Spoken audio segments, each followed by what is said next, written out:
The Trek Geeks Podcast Network is proud to have Fansets as its presenting sponsor. Fansets is the place for amazing pin collectibles with over 300 officially licensed Star Trek pins and new releases every single month. Stay tuned for a special discount code good on your next order at fansets.com just for Trek Geeks listeners. Fansets. Our pins have character. This episode is also sponsored by Science Division, the makers of the galaxy's first interactive Tribble that you can control with your very own smartphone. Later on in this episode, we'll have a special discount code good on the adoption of your Tribble. So keep listening. Science Division. Trouble's never been this fun. Hi, this is Andy Robinson, Elam Garrick on Star Trek Deep Space Nine, and you are listening to the biggest little podcast this side of the Gamma Quadrant. It's the Trek Geeks Podcast with Dan Davidson and Bill Smith.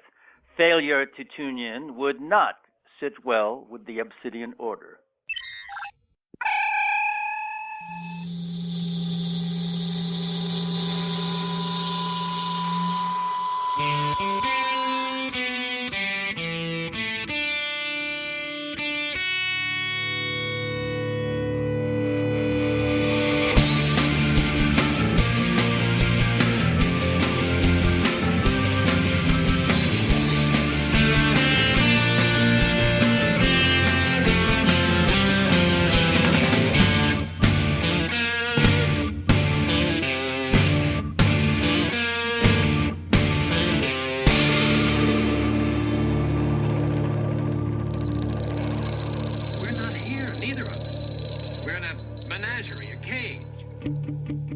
From Podfleet Command, it's the biggest little show this side of the Alpha Quadrant, the flagship of the Trek Geeks Podcast Network.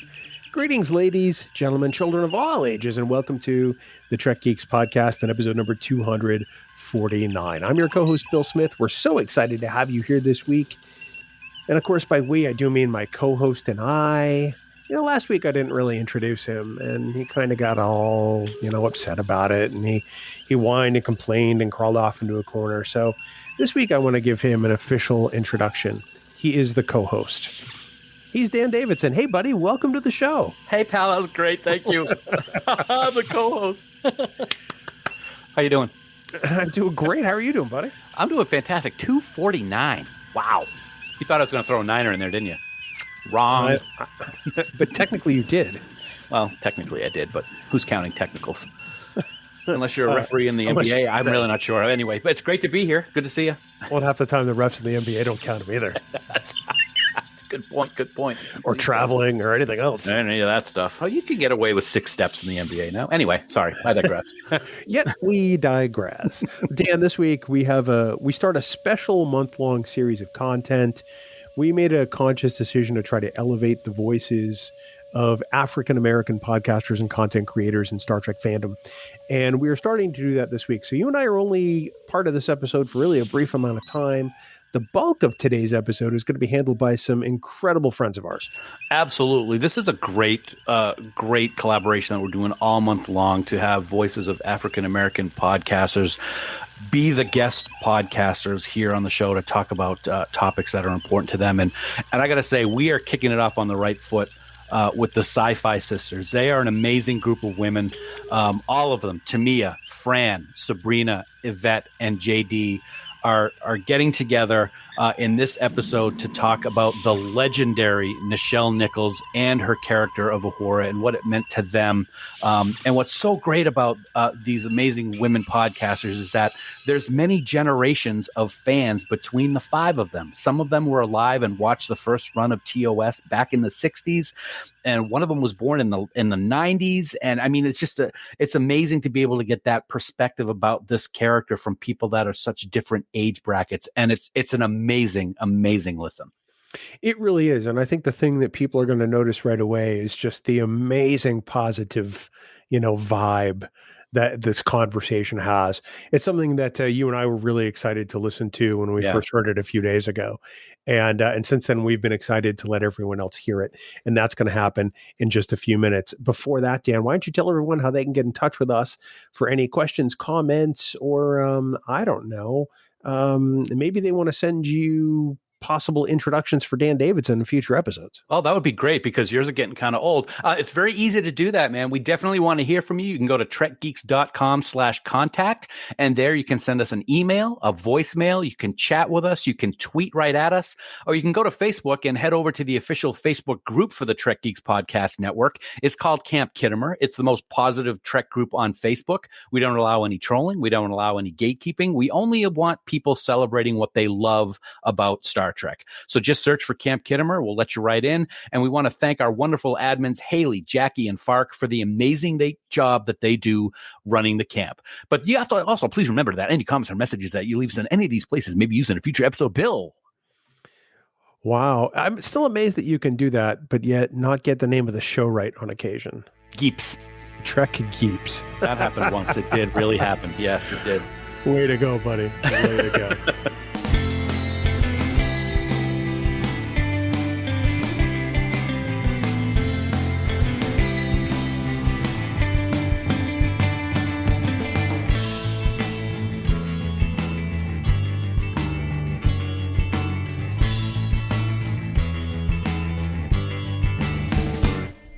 Dan, here we are. Another month has started. Of course, it's February 2021. Black History Month is upon us. Valentine's Day is approaching. Lots of good things happening, buddy. Yeah, February isn't just the month for lovers, buddy. It's also the month of amazing Fansets pins. But you know what? Then again, what month isn't? Am I right? Oh, you're right. I know I'm always right. The newest pins available right now at fansets.com are Reeves from Discovery, Section 31's Luther Sloan from Deep Space Nine. Can't wait for that one. The latest Women of Trek pin, the fabulous nurse Christine Chappell from the original series. And finally, the magnetic-backed Picard Delta is available. And I got to tell you, this one's going to sell out quick. Oh, very quick. Those are all fantastic new arrivals, Dan. Each and every one of them, I got to say, and that Nurse Chapel Women of Trek pin might be one of my favorites from that set. It is truly beautiful.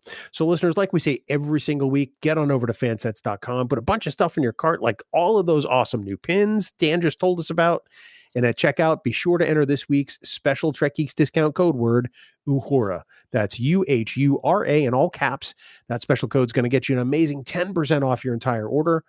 This offer is going to be good until February 10th, 2021 at 11:59 p.m. Eastern Standard Time. And of course, plus don't forget, when you spend more than $30, you're automatically going to get free shipping in the United States. Fansets. Our pins have character, and we thank our friends at Fansets for being the presenting sponsor of the Trek Geeks Podcast Network. Bill, it's the season of love, and Science Division is celebrating in a big way. Oh, they really are. Science Division has the perfect Valentine's Day gift, unique for the geek in your life. That's right. It's the galaxy's first app-enabled interactive Tribble. It's a fun and original gift your Valentine is absolutely going to love. Order your Tribble now at sciencediv.com, and for a limited time, it's going to arrive with a custom plush rose and a special festive packaging to show the special person in your life how they're no Tribble at all. The Science Division Tribble is available now for only $69.99, but because you're a Trek Geeks listener, you get an additional $5 off your purchase by using the special discount code NYOTA. That's NYOTA in all capital letters. This code is good until Tuesday, February 9th at 11:59 p.m. Eastern Time. And as always, remember, discount codes are not dangerous. In fact, they're pretty awesome. That they are. Science Division. Trouble's never been this fun, and we thank our friends at Science Division for sponsoring this week's episode.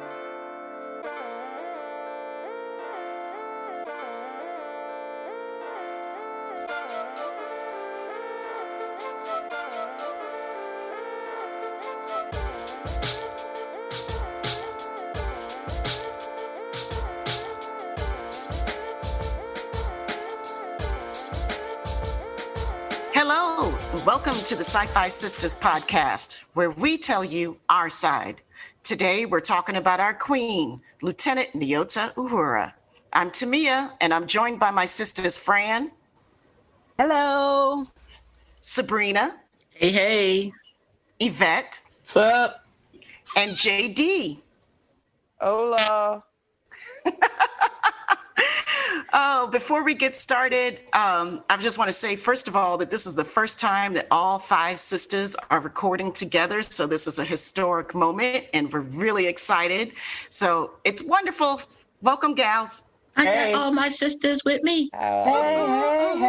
We are family. I got all my. It was a dance break, but we're back. And we'd also like to thank Bill and Dan at Trek Geeks for sharing this platform with us and for sharing it with other Black podcasters this month. It means a lot to us, and we are deeply, deeply grateful for the opportunity. Definitely. Thank you very much, because that is like really putting your, subscribers where your mouth is. Thank you. Oh, yeah. And by the way, Trek Geeks just totally rocks. It was it was my first Star Trek podcast. So I'm really excited to be here today. So we're talking about Lieutenant Uhura, the wonderful queen of Star Trek, the woman who is the reason why we SyFy Sistas exist today. But behind that character of Lieutenant Uhura is the incredible, wonderful, elegant, brilliant Nichelle Nichols. So Subrina, why don't you tell us a little bit about what you got on Nichelle Nichols? Absolutely. And just so you know, a lot of this is coming from her autobiography, which is called Beyond Uhura. But Nichelle Nichols was a star in every sense of the word before she set foot on the stage of Star Trek at the Desilu Studios. She was even a star before she met Gene Roddenberry, who cast her in her very first TV appearance in the series The Lieutenant. Opposite, believe it or not, Don Marshall and Gary Lockwood, who also starred in a couple of episodes of Star Trek. So back in New York, Nichelle Nichols knew Marlon Brando from her days in the New York theater. She was friends with James Baldwin from her role in his play Blues for Mr. Charlie. She toured as a dancer, and later she was featured as a singer in Duke Ellington and Lionel Hampton's bands. She made it to Broadway in Porgy and Bess with Sidney Poitier and Sammy Davis Jr., and she appeared in films with James Garner. And she was offered from this a very lucrative contract with MGM, following in the footsteps of Lena Horne, Dorothy Dandridge, and Ruby Dee. But she walked out on it, slamming the door in the face of the producer or the head of the studio, who was put the casting couch between her and the pen that she was going to sign that contract with. She walked away. So way before Me Too, Uhura was saying, not me. Our sister was doing it. Yes, that is who we are celebrating today, Nichelle Nichols. Whoop, whoop. All right. So when you guys think about Lieutenant Uhura, give me one word that you think of when you think of Lieutenant Uhura. Fran? Inspirational. Nice. JD, what about you? Underutilized. Go on, sister. 3 SyFy Sisters snaps in a circle on that one. That's for sure. Yvette, what about you? But first, because she was the first. Yeah. Period. Yeah. Subrina? Transformative. Yeah. She absolutely transformed my little life. That's so true. And I always think of elegant. Mm-hmm. Yeah. Every time. And, I know that's some women like, oh, really? Yeah, you're going to go with elegant? I do, because there's so much power in her grace. Oh, yeah. Mm-hmm. I love her for that. Elegant was one of mine on my list. So. Elegant was on your list? Yeah. Okay, good. I'm glad I'm not alone. Nope. And she was so graceful. She was graceful on that screen. She was. Very graceful. Yeah. Mm-hmm. So we have some myths about how she actually got this role, though. And, Subrina, you had some thoughts about that, right? Yes, it's been a lot of yeti about how she got that. I think a lot of it happened, after all of the different books came out by various stars of Star Trek about how she got the role and her relationship with Gene Roddenberry and what was going on. But she was very clear about her relationship with Gene in her own autobiography that, yes, it was a very, very loving, deep, and serious relationship. She was talking like marriage. It was all that and everything you could think about. But I think what people don't realize is that relationship happened well before Gene was doing Star Trek. And so it was well before he was dating Majel. So there might have been a little overlap in that mess. But I think I'm going back to Yvette's word first. Another one. Hey, but so I think a lot of the speculation is that the affair was going on while she was doing Star Trek, and that was why she got the part. And I would like to say, no, that is not true. Debunk that myth, girl. Debunk that myth. Then the other myth we want to talk about a little bit, it's not really a myth, we're going to get into it a little bit more later, is that, she had a position in this show which was really just dress up, and she was there just because she was so attractive. But we'll go into later that that's also not true because her character was really key on that bridge. Mm-hmm. And she did quite a few things that, saved the whole daggone ship. So that was, the fact that some people refer to her as a secretary on the bridge, we would like to, ready, ladies, debunk that myth. Debunk that myth. Debunk. All right, here we go. Number 3. And I'm going to say it, and we're all going to do a chorus of, you know what, the kiss. Can we get a big, oh my God. Come on about that kiss. I'm so sick of that. It was actually a kiss. No. Go on, Fran. Fran, I'm going to let you go ahead. Debunk that myth, girl. No, I don't know what that was. I've never seen a kiss like that in my life. I mean, vampires kiss better than that. But anyway. And we are just so tired of talking about that kiss because it's just like, what in the world? I mean, so we know for a fact that the kiss was supposed to be scripted in there, and she was supposed to kiss Spock first, and then there was the story that Shatner said he wanted to kiss her, and he's kind of like a little instigator and all that. If you're listening to me, Bill, and I know you are. How you doing, boy? How you doing, Bill? Hey, Shat, how you doing? But anyway, Bill, what's up with that? I mean, why were you trying to get into everything? So we're going to debunk that myth. He was the captain. Yeah, that wasn't even a kiss. She was trying to get away from him the whole daggone time. Well, what nobody talks about with the kiss is that, that it was really enforced, It was forced, yeah. It was not consensual for either of them. Mm-hmm. But even in the midst of it, she says, I am not afraid, mm-hmm. And, she was so strong, and she's telling, I think she was talking to the audience as well as talking in her role. I agree. That like, I'm not afraid, like y'all shorties, I'm going to show you this, mm-hmm. Yeah. So, I mean, it still was amazing. I love the fact that they purposely messed up all the takes except for one so that they would have to show that one. That one take, that was brilliant too. So I'm sorry, go ahead. I'm as you all know, I'm just finishing TOS now. So I used to hear about that kiss like my whole life.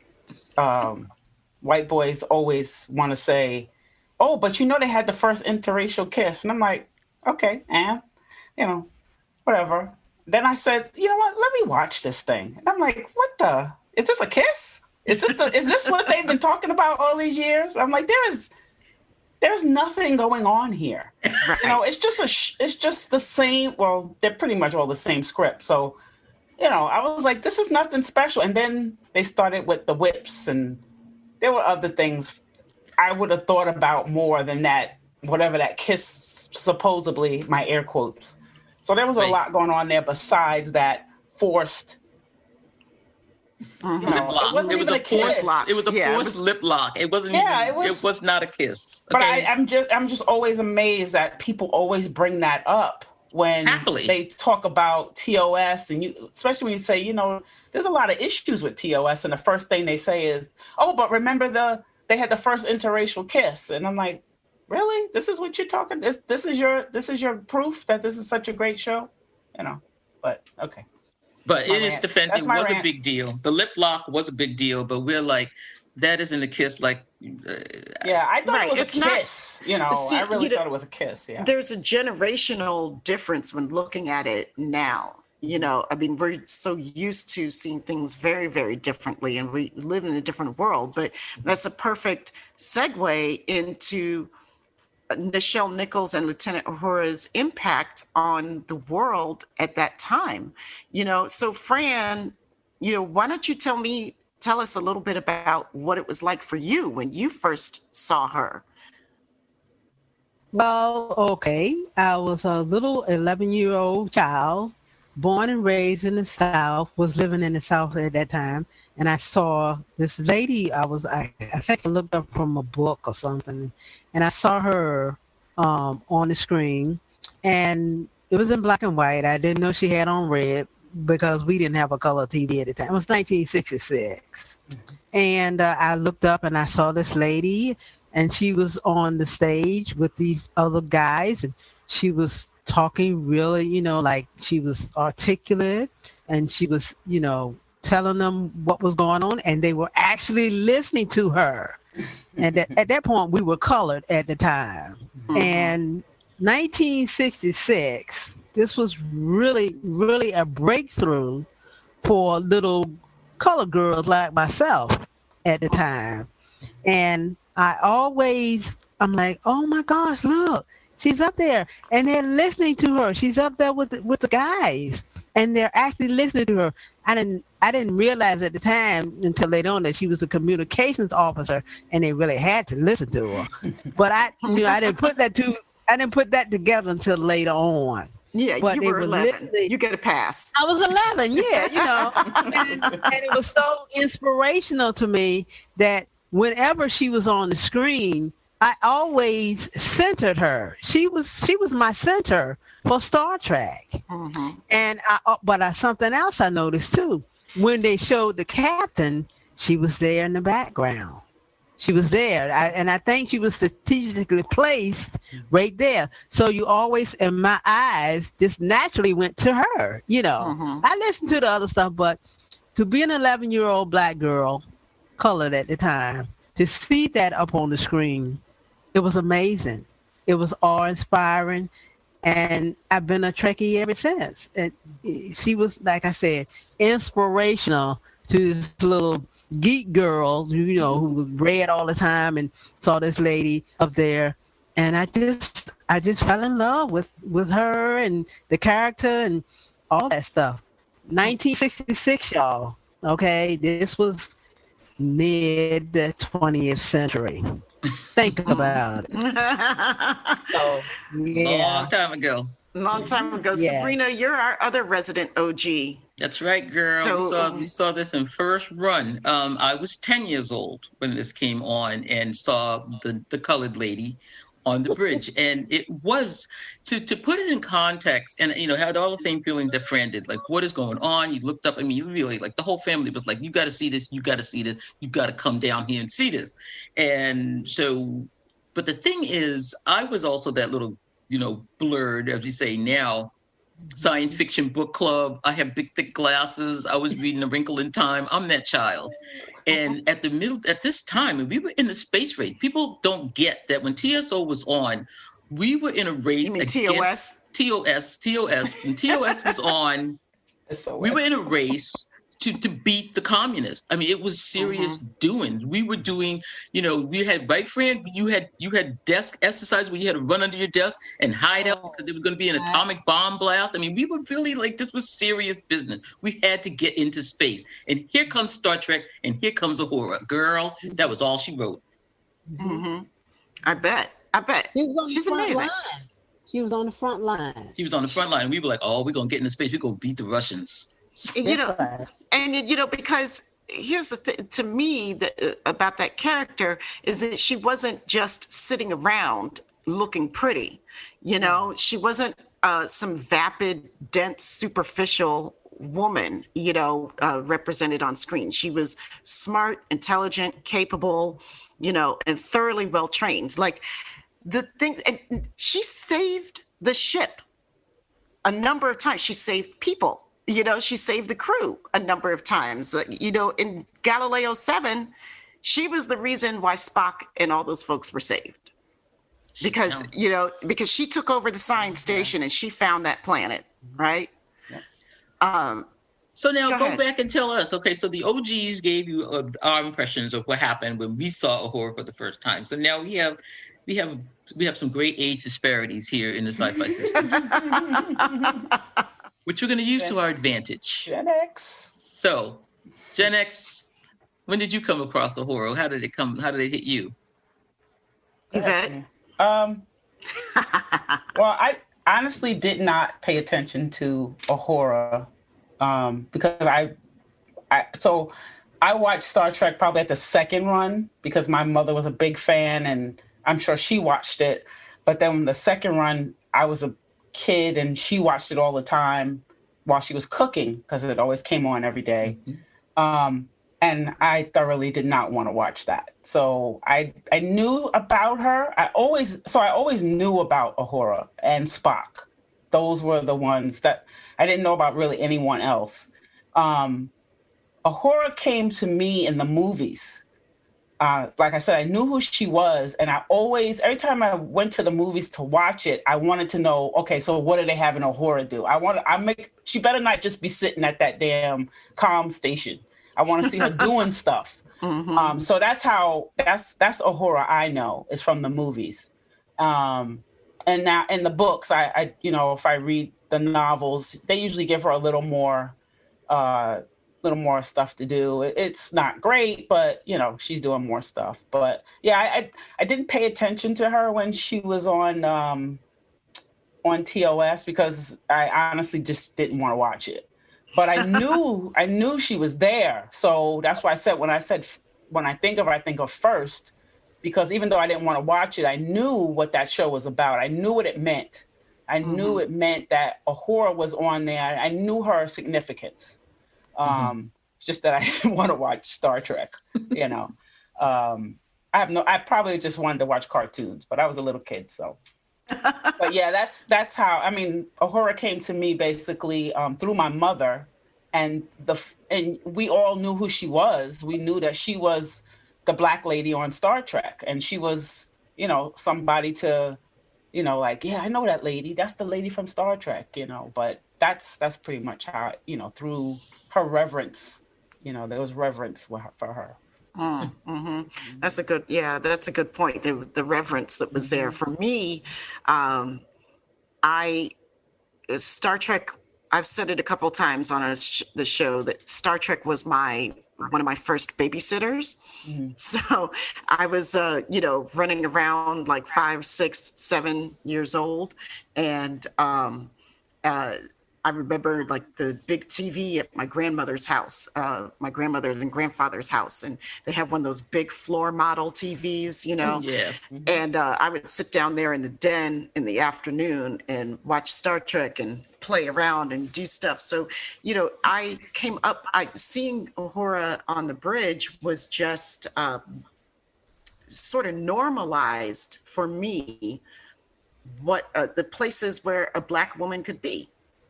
So it wasn't anything extraordinary. Like I was so young that basically what she was teaching me was that you belong here too, and this is normal and there's nothing wrong with it. And there's nothing weird about it for you to be a scientist or in space or commanding a group of white men, or any other people, like this is what you should be. This is what you should be. So, when coming up in my life, she was so influential to me because she was one of the first examples that I had that I could do or be whatever I wanted to be. Right. There really were no limits. So, that was a really powerful, but it wasn't until I was older as an adult, like really older, like I just started doing a rewatch of TOS this year so I could watch it as an adult all the way through and comprehend what I was seeing that I really started to understand her true significance, because she was so highly capable, because she wasn't just a pretty face on that bridge. As a matter of fact, Gene Roddenberry wrote about her character that her understanding of the ship's computer systems is second only to the Vulcan science officer, and she's expert in all ship systems relating to communications. I mean, that's dope. Hey. Hey. That's dope. Because we know what happens when the communications go down. That's when stuff, that's when stuff goes wrong. It's just like you have to communicate. So now we have our last sister here. But certainly not least. No. No. Wow. Well. Yeah, I JD, guess... what do you think? And your generation is? Millennial. My generation is millennial. I am actually right smack dab in it because I was born in 91. And quite frankly, as someone, I don't know, my mom was a Trekkie, but not like super big Trekkie. She just really liked Kirk. Uhura was there in the 2009 movies. I mean, honestly, for my generation, like, because a lot of people I know my age got started with the AOS movies. Sorry, Yvette, I know the budget. But like that was our first like introduction to like Star Trek. And then what does she do? She's annoyed that this white dude in Iowa keeps hitting on her. She kisses the Vulcan. End of movie. And she has nothing happening until like the 2016 Star Trek Beyond film. So yeah, no, she existed. That was it. She was there in the background. Occasionally they reminded us, oh, she's dating Spock in this universe. And so like, okay, whatever. I don't care. She doesn't seem necessary to the plot. Wow. So when did you start to get an appreciation of the original Uhura?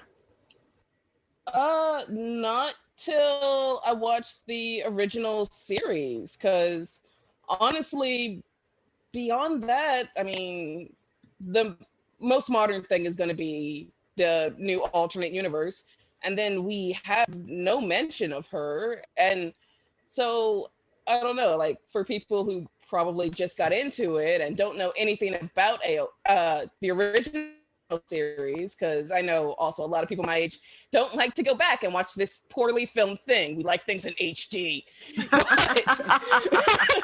Very so true. like No imagination. Like a lot of people don't even watch the original series these days, and that's fine. But it also shows, like, I don't know, she definitely gets lost these days, and it's going to continue to happen. And in a sense, that's kind of good. Like I am happy like my generation isn't like Subrina's or Fran's, where it's all like, look, they gave us a black lady. Now we're just all like, okay, what does she do? Like I need more than her for her to like kiss the Vulcan. Like, does she have a job?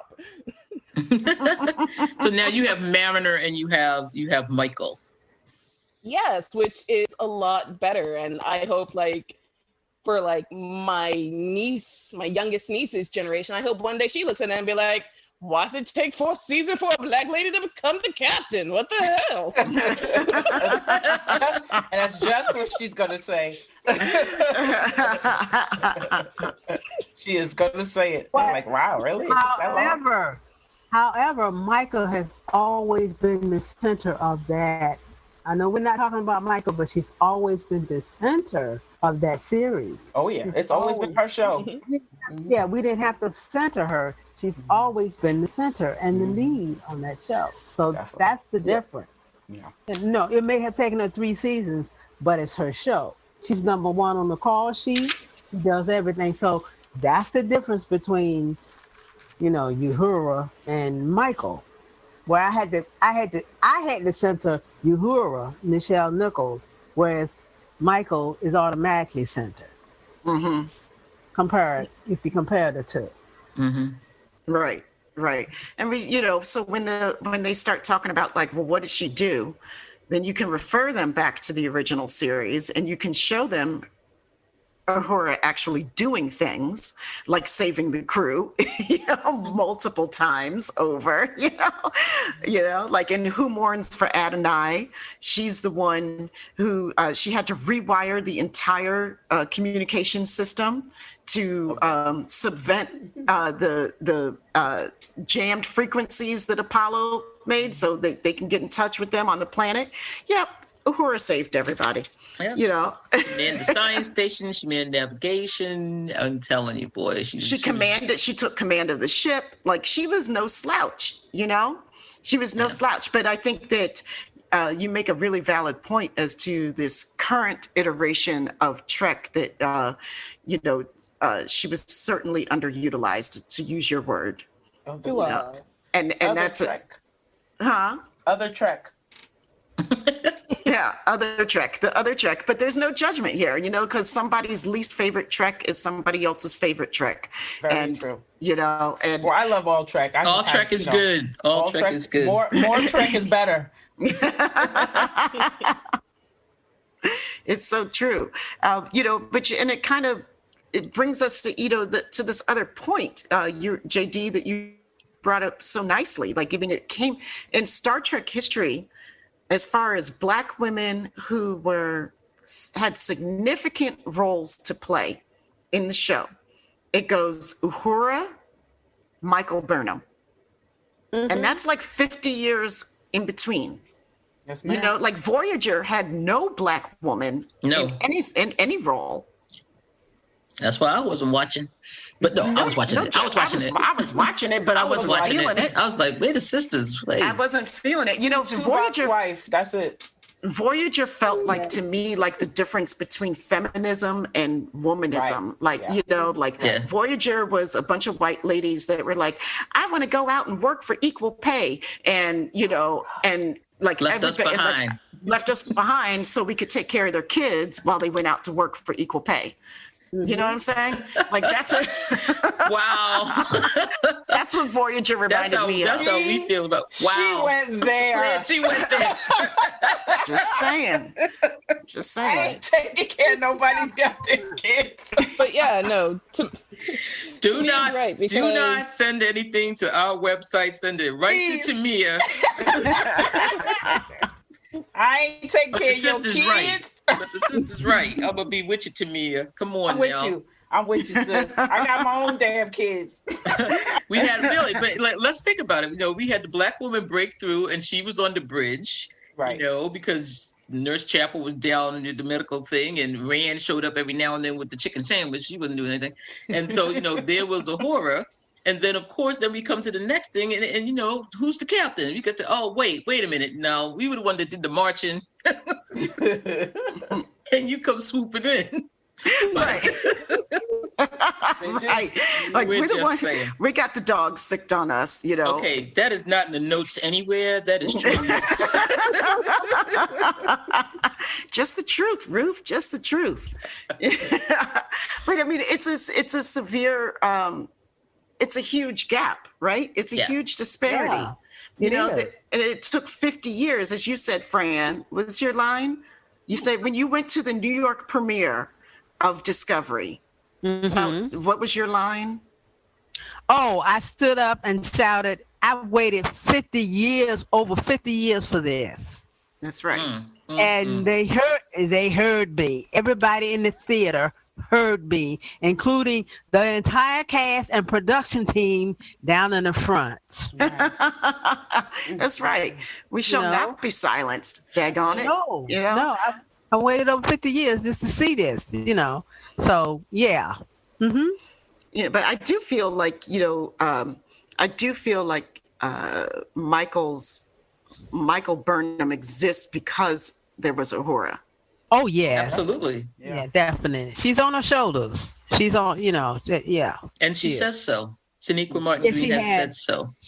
More than once. Yeah. God, I love her. I love Shaniqua. I love Shaniqua as much as I love Nichelle. This is just so wonderful. Too. I truly do. I think she's such a great inheritor of this role that she can play in the Star Trek universe, because she's very cognizant of the importance of representation and what it means to see, she and Michelle Hurd, but especially Sonequa at the helm, for what it means for those of us of our melanin persuasion to see her up on screen with her natural hair now and everything. Oh my gosh. And remember, I remember at Shore Leave, the first convention that the SyFy Sistas went to together in 2018.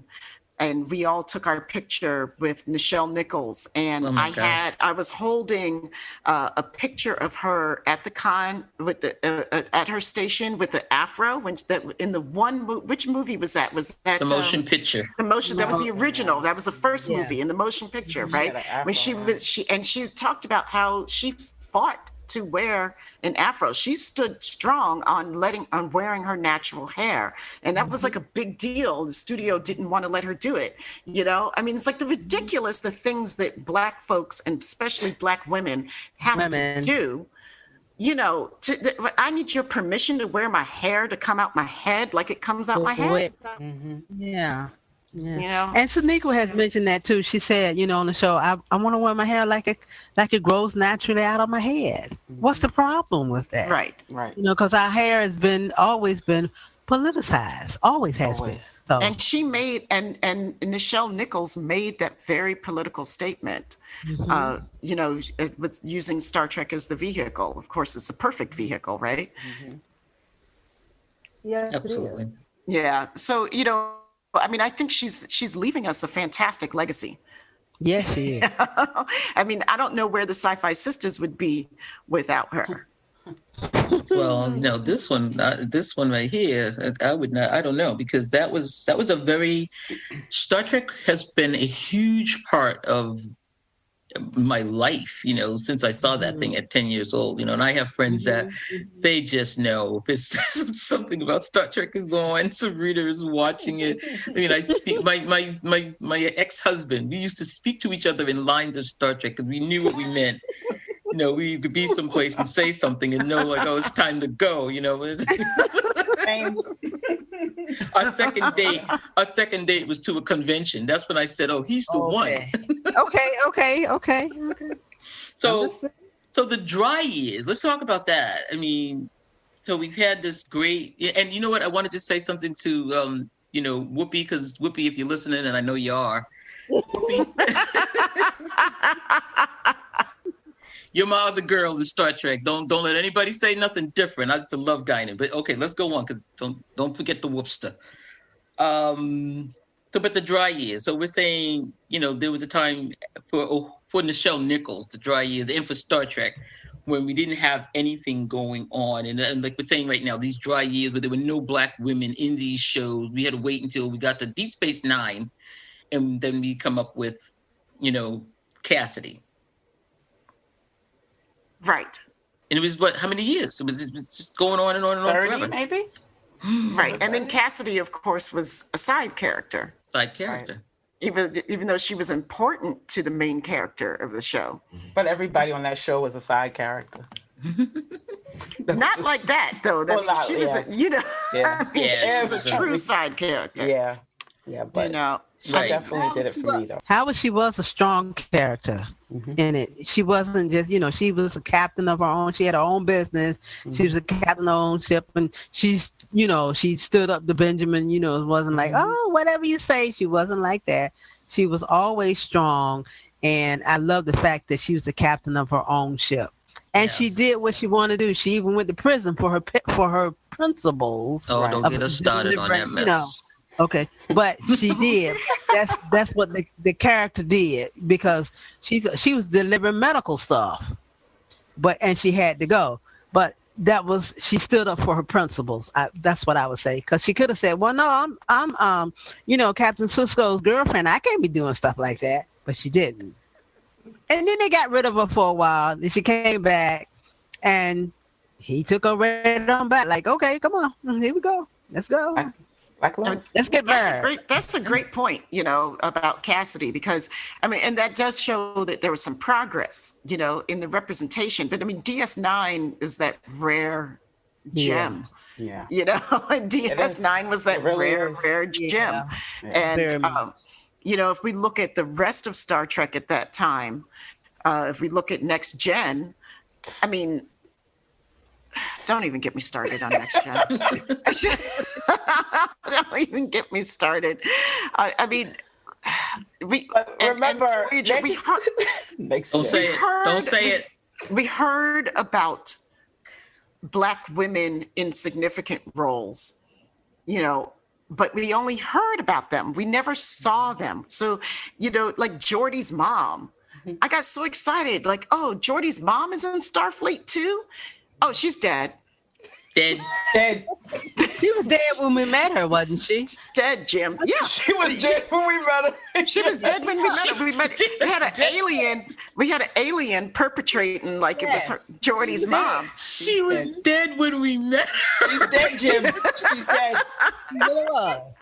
Think about it. She was dead when we met her. Yeah. So that was not right. That's the thing we're talking about here, because and we love Star Trek. I just told you, Star Trek is a major force in my life. But we're gonna have to call it when we see it.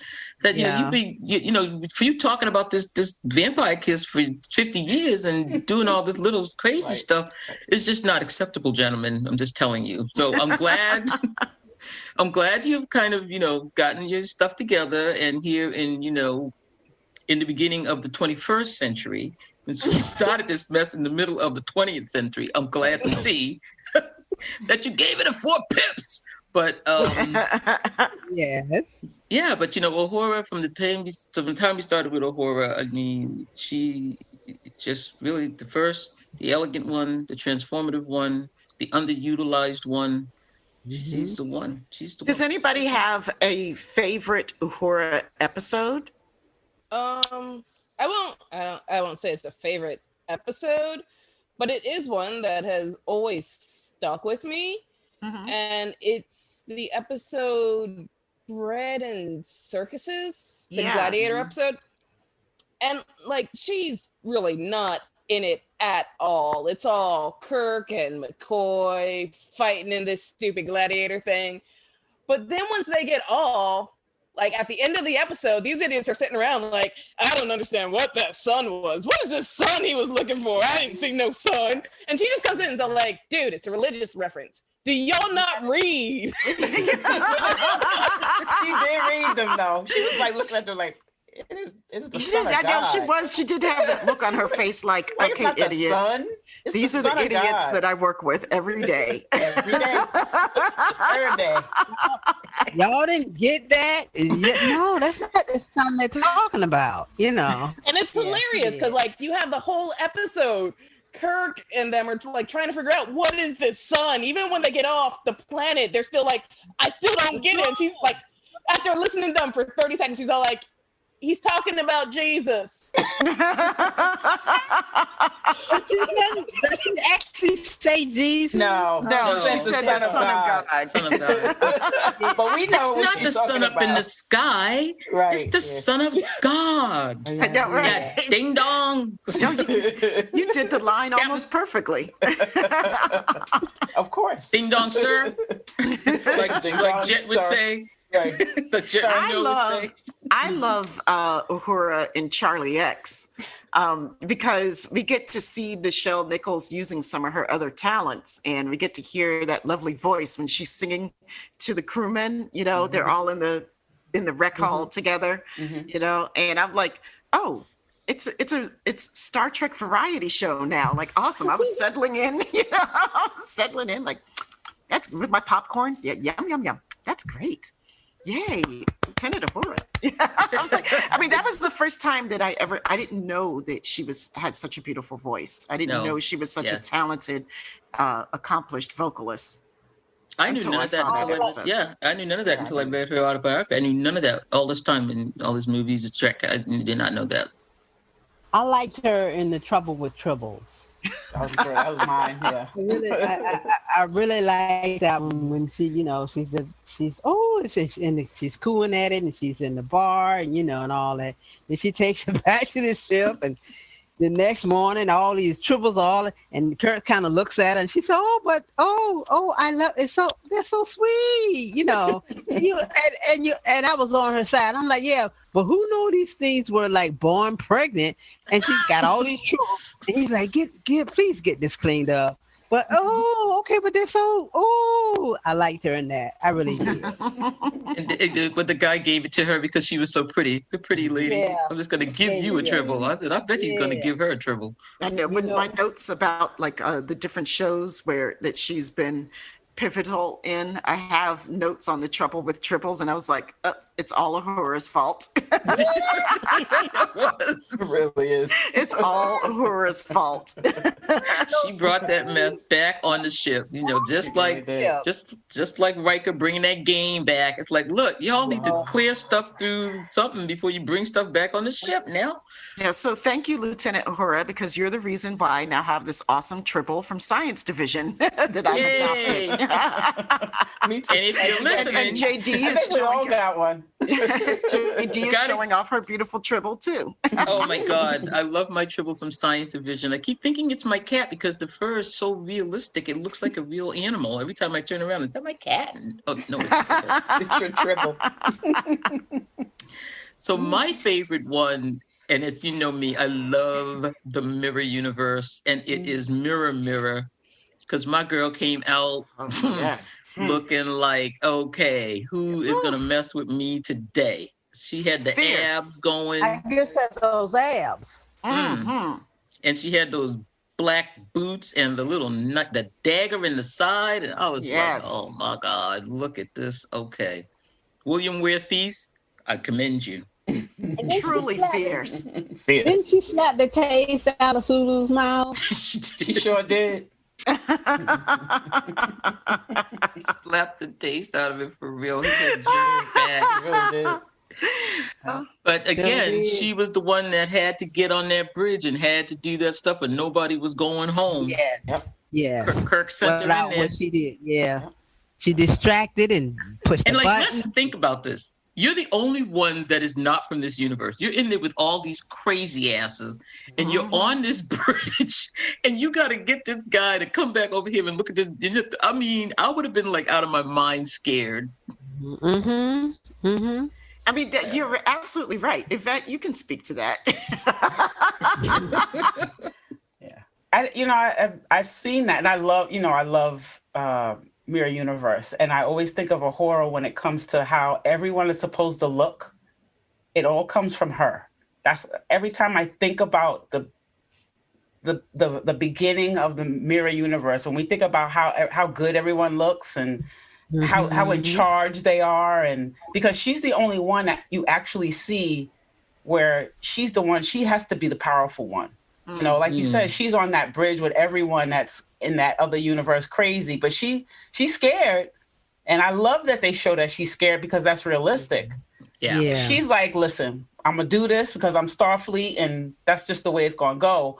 But then she started feeling herself. When I look at it, I'm like, she started to feel herself a little. She slapped Sulu. She was like, listen, all right, this is for me. She knew where her dagger was. She made sure she knew where it was for the next time. Mm-hmm. From that point on, that's how Mirror Universe is pretty much played.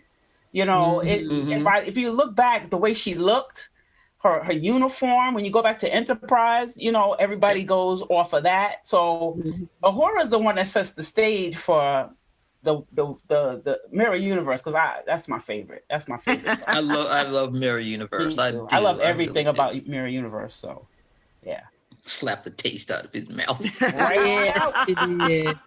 Right on. Y'all know about slapping the taste out of somebody's mouth. Yes. And did you all know that you guys know her first name, right? Nyota. Yeah. Do you know what it means? Tell us. No, to me. It means star. It means star in Swahili. Ooh. Do you know who else's name means star in the Star Trek universe? Tell us, Tamia. Let us know. Subrina, it's your girl. It's my girl. Who's your girl? Hoshi Sato. Hoshi. Hoshi Sato, the communications gals. Star. I could just see them in a 1980s cartoon, like with stars all dazzling. The two of them. Hoshi and Uhura, those are my two girls right there. Ain't nothing happening on these two ships unless it goes through them. Them. I love me some Hoshi. Did you know that in the autobiography of Jean-Luc Picard, that Uhura is listed as having served as president of the United Federation of Planets in 2327? I forgot about No. Yes, when she sounds like yes. Oh my God, I totally forgot about that. You knew that, right? I know. I did not know that until I Okay, started doing dope. research for this episode. I mean, who knew that she had gone up to the president? Well, in Catalyst of Sorrow, I think that's the name of it, she's actually the head of Starfleet Intelligence. Oh. And she's been that head for like years, and she's like, Oh, that would make she's the sense. bomb, Cracking codes and cracking stuff. well, she's like real. You know how they always send the chief everybody down to the planet, which I don't understand. How you send the CMO down to the away team? But he's the one that sends everybody out in that book, so it made more sense. I mean, they could have put anybody there, but they put her there, and it was pretty cool. So, well, now you make me want to read the books. It's a good book. I mean, Name again? everybody's in it, so it's a good book. Title of the book Tuvok is again? in it. Catalyst of Sorrow. Catalyst of Stars. Now, I'll look. It I up. read so many books. I could be mixing them up. So let me make sure. I think you all need to read Uhura's song, Yes, which I'm is gonna my read that. favorite of the books, because it's really funny. And, I was going through it today, and I read it like years and years and years ago. And it's about a planet that's being quarantined during a pandemic.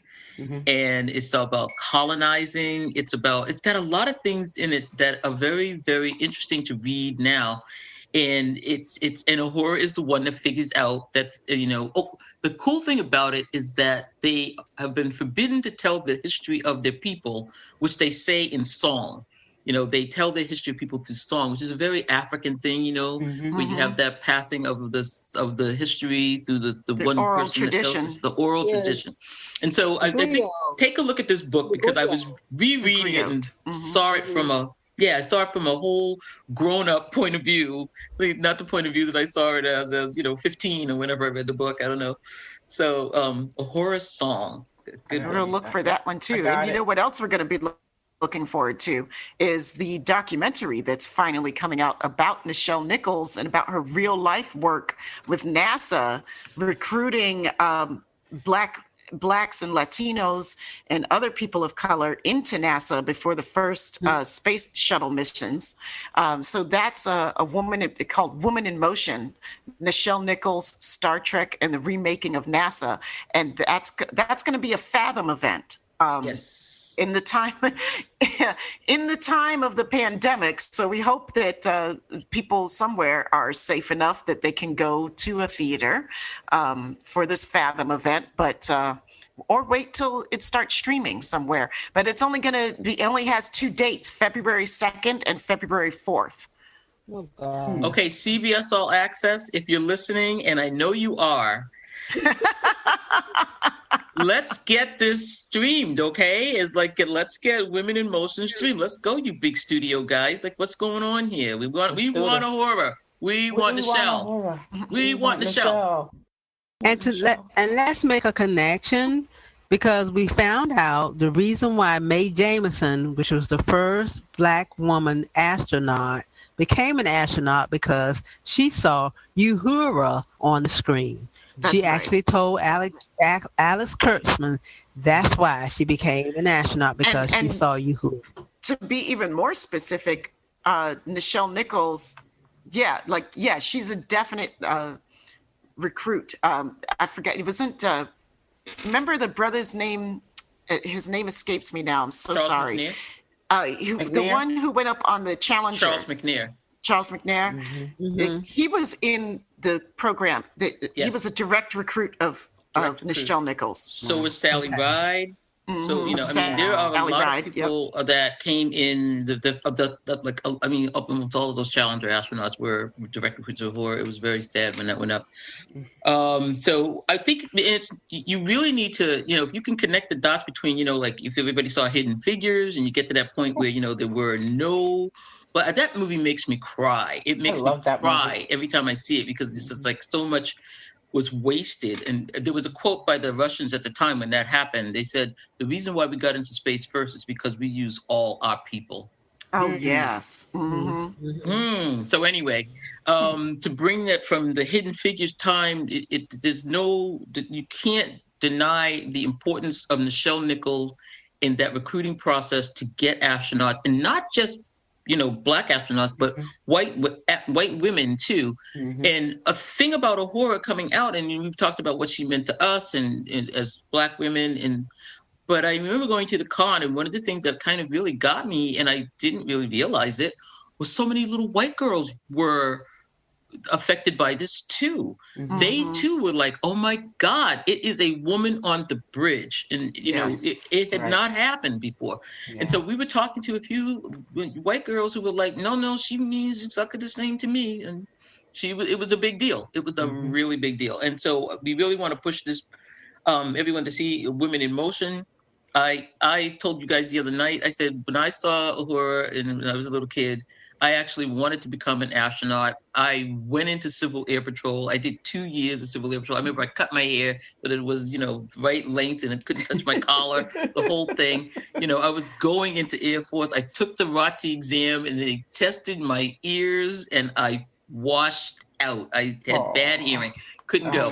And I was devastated, but I wanted to be an astronaut. I was physics engineering going into college. I mean, I was a total blurred nerd, but all thanks to Uhura. So I still, Uhura, Miss Nichols. That picture of us with Miss Nichols, that is one of my prized possessions. That's one of the greatest moments of my life. I have to say, like, that was one of the greatest moments of my life. Like, I'm not normally tongue-tied or starstruck.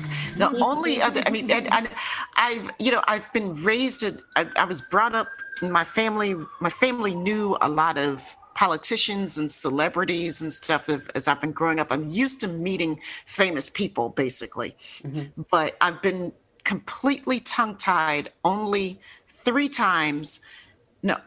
Only 4 times. 4 times in my life. One was when I met Angela Davis. The other was when I met Alice Walker. The third one was when I met Octavia Butler. And the fourth one was when I met Lieutenant Uhura, Nichelle Nichols. I was so overwhelmed at the magnitude of what she meant to me, you know, personally, that nothing could come out except for, you know, just thank you. But I remember, I cherish that moment with us in this show. I mean, and when we got to meet her, because she was so overwhelmed when she saw all 3 of us. At that time, there were 3 SyFy Sistas. When she saw all 3 of us together with that photograph of her and her natural hair, she started crying. All wearing our disco shirts. It was all like wearing our disco shirts. Coming all the way around. We were all up in there like full circle. This is so wonderful. So it was really touching. So, you know, I think we've had it's been wonderful to sit here and talk about her and what she means to us and her importance in our society today. Any final thoughts that anybody wants to put out? Just that I love her. Yeah, I love her, and I hope that she gets to hear this, you know. Nichelle, if you're listening, and I know you are. Miss Nichols, we love you. I mean, Miss Nichols, Auntie Nichelle. Our queen. We love you so much. And so I just want to say thank you to everybody. Thank you, sisters. This has been a fantastic discussion. Hey. It's so good to do this all together. I know. So we'd also love to hear your thoughts, listeners, about our conversation, or about Nichelle Nichols or Lieutenant Uhura. So Yvette, how can people get in touch with us? Well, you can reach us on our new website. It's SyFy Sistas.com, or you can have fun with us on Facebook on the Mothership. And I'm going to spell Mothership for you because I don't want you to spell it wrong because you won't get to see us. Spell SyFy Sistas too. Oh, okay. Let me do Mothership first. Mothership is MUTHASHIP. And SYFYSISTAS. Yes, we can spell here at There the you go. SyFy Sistas. Oh my God. Or We're you some can, smart gals. we really are. You can join our Facebook page, which is SyFy Sisters, and you can join our book club. We would love to have you. We would love to have you for any of those things and all of those things. So come on and join us. I would be hugely remiss if I did not give a shout out to the best engineer in the whole or any universe, Dos the Anonymous. Yay. Dos the Anonymous. You can reach him at DOSTHEANONYMOUS1, the number 1 at gmail.com. And of course, we'd like to extend another huge thank you to Trek Geeks, Dan and Bill. Thank you you've raised a really high bar, and we hope we've been worthy of your time, listeners, as stand-ins for Dan and Bill this week. And if you have a chance and you haven't joined the fun over at their Facebook group, Camp Kittimer, please do. It's the best Trek group out there. Best I love Trek Camp Kittimer. Ever. Yes. So, time to say goodbye, y'all. Bye, y'all. Bye, y'all. Bye, y'all. We love you. Adios. Hasta luego. Until next time, we're the SyFy Sistas, and we're out of here. Peace, love, and hair grease. LLAP.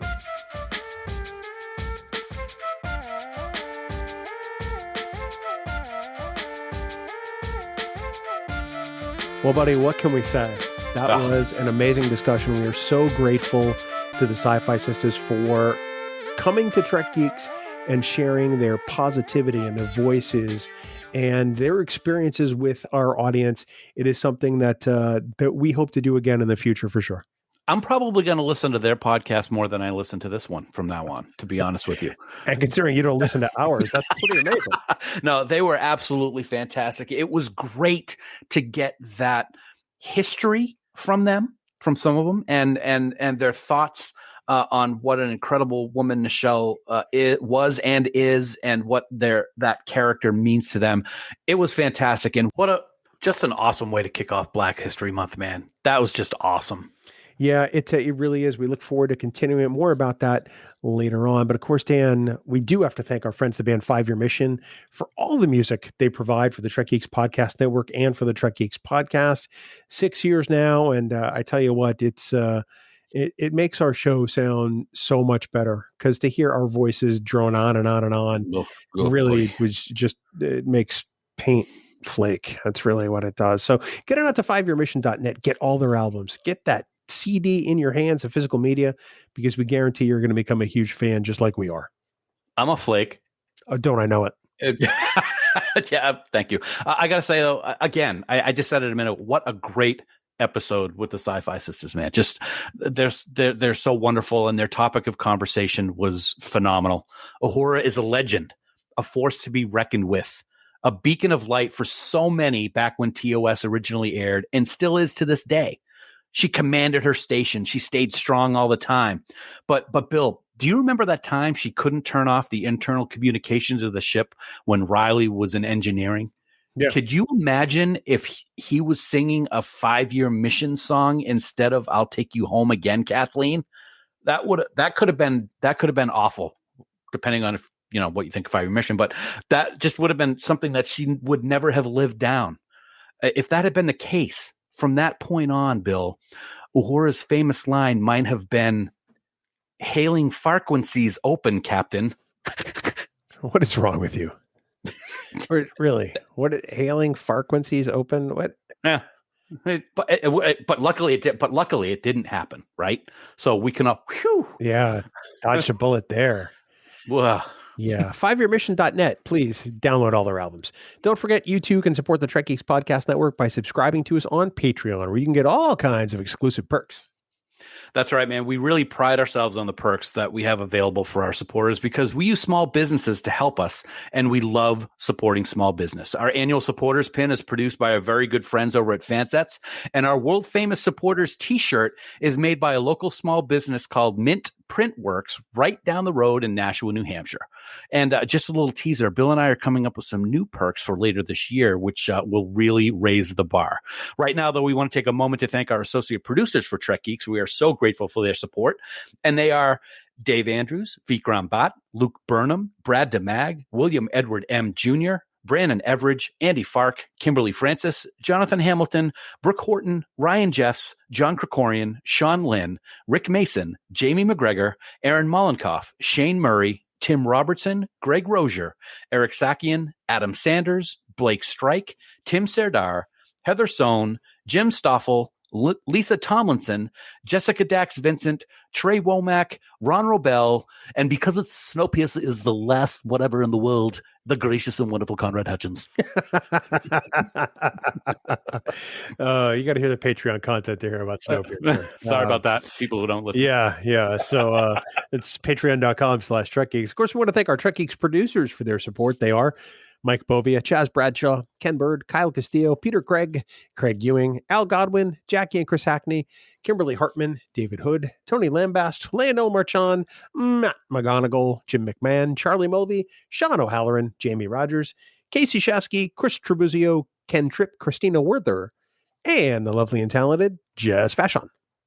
You too can become a producer on the Trek Geeks Podcast Network, and it is so easy to do. Head on over to patreon.com/Trek Geeks for all the details. Dan, next week we continue our month-long celebration of Black History Month with another amazing guest podcaster. Yeah, it is just so great to be able to do this on the network, man. Their voices should be and deserve to be heard. So next week, we will welcome another great African-American podcaster to the show as David Majors from the Promenade Merchants podcast guest hosts the show and talks about the one, the only, Jake Sisko. Next week on Trek Geeks, the flagship of the podcast, Trek Geeks Podcast Network. Jumping ahead of myself. I don't even know the name of the network. Trek Geeks.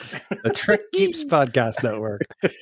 Yeah. For even more great Star Trek discussion, please check out the other member podcasts of the Trek Geeks Podcast Network. Of course, in addition to Rewind, Politrek's 5-Year Mission, Infinite Trek, and Deep Space Pride, you can now hear the latest podcast of the network, The Divine Treasury, a Star Trek Collectibles podcast with Jamie Rogers and Mike Bovia. Of course, you can find all our podcasts, including where to listen, by visiting trekgeeks.com/listen. The Trek Geeks Podcast Network. No one talks Trek like we do. And of course, for all the news on all the Star Trek show, please visit our great friends at treknews.net. For now, this has been episode number 249 of the Trek Geeks Podcast. We do hope you all live long and prosper. Debunk that coconut. That's really easy because coconut sucks. So do you. Wow. I know. It amazed me too. So true. Music for Trek Geeks is provided by 5-Year Mission. They're writing an original song for each episode of Star Trek. Hear more of their music at 5yearmission.net. Trek Geeks is a production of Coconut Media Works. Executive producers Bill Smith and Dan Davidson. For more great Star Trek discussion, discover the other shows of the Trek Geeks Podcast Network at trekgeeks.com or find us in Apple Podcasts, Spotify, or your favorite podcast app.